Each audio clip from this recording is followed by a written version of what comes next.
umpamanya, maka lekatlah Abu Hurairah.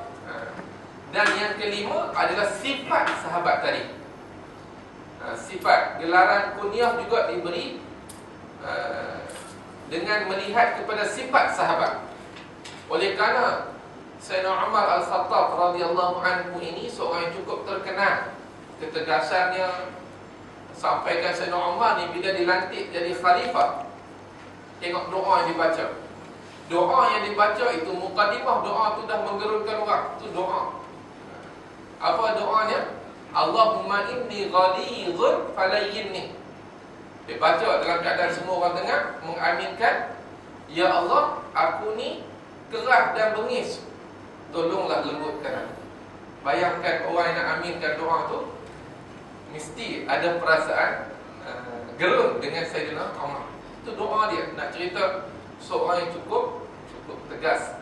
Sebab itulah atas sifat tersebut, tegas, berani, maka Nabi menggelarkan, memberikan nama kunyah kepada Sayyidina Umar dengan kunyah Abu Hafs, bapa singa. Hafs tu adalah Asad. Asad ni singa lah. Hafs, perkataan taraduf atau sinonimnya adalah Asad. Kedua-dua membawa makna singa. Jadi daripada Amirul Mukminin Abi Hafs. Amirul Mukminin ini laqab atau kita panggil gelaran. Abi Hafs kita sebut kunyah, nama panggilan. Barulah disebut Umar bin Al-Khattab, baru sampai nama dia. Tengok Arab macam mana.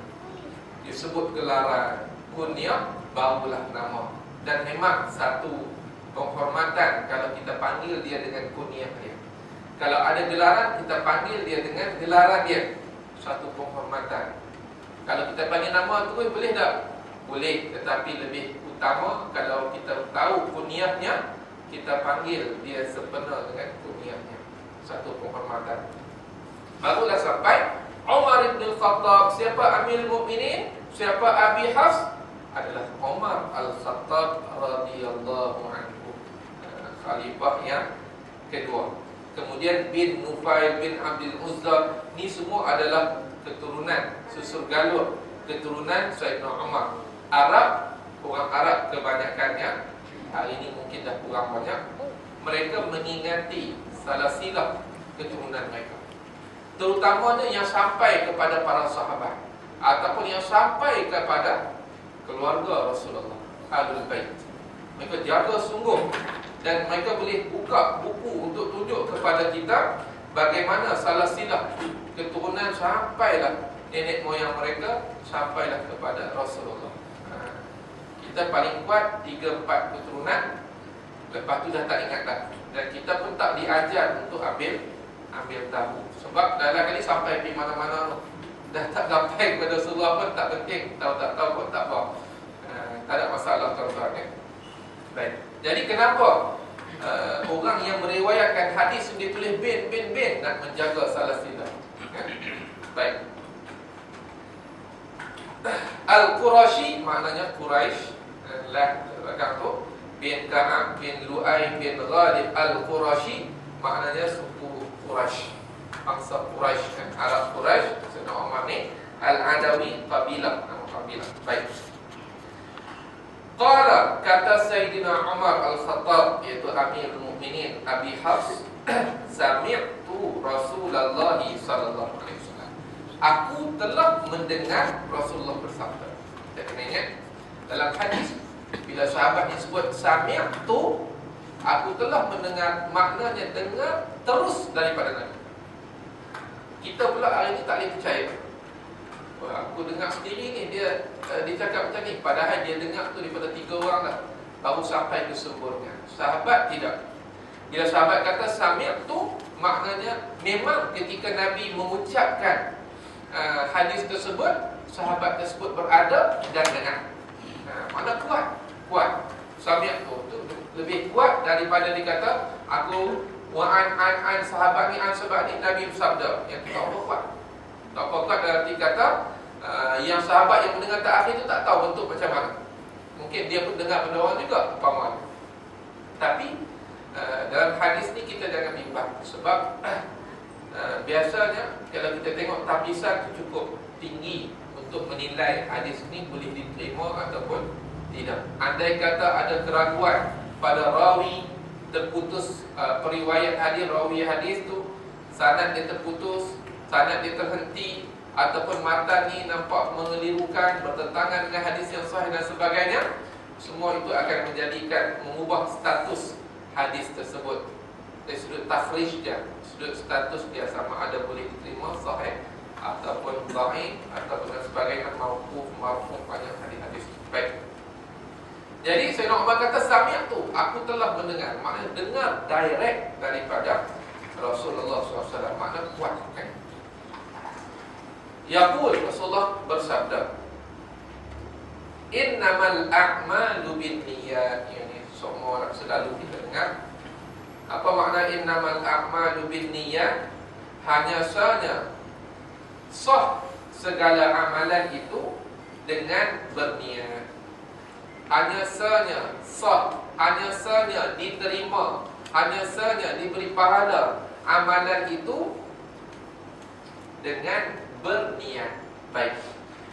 Hanya sahaja segala amalan. Bila kita sebut segala amalan, maka termasuklah perbuatan anggota badan dan perbuatan ataupun dalam bentuk ucapan. Semuanya tertakluk kepada niat. Cuma kita kena ingatlah, perbuatan ni ada ketikanya wajib berniat, ada ketikanya tidak diwajibkan niat, tetapi dituntut kita membetulkan niat. Nampak kan? Memang hanya sahaja amalan itu diterima ataupun tidak, berpahala ataupun tidak di sisi Allah, tertakluk kepada niat. Betul. Cuma kita kena ingat, ada amalan yang wajib niat dan ada amalan yang tidak diwajibkan niat.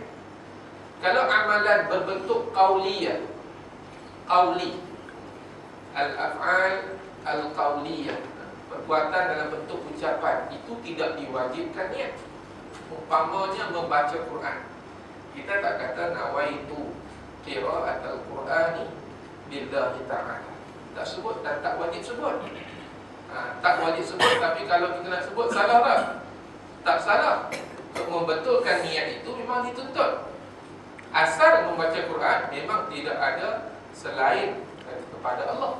Memang kita baca untuk Allah.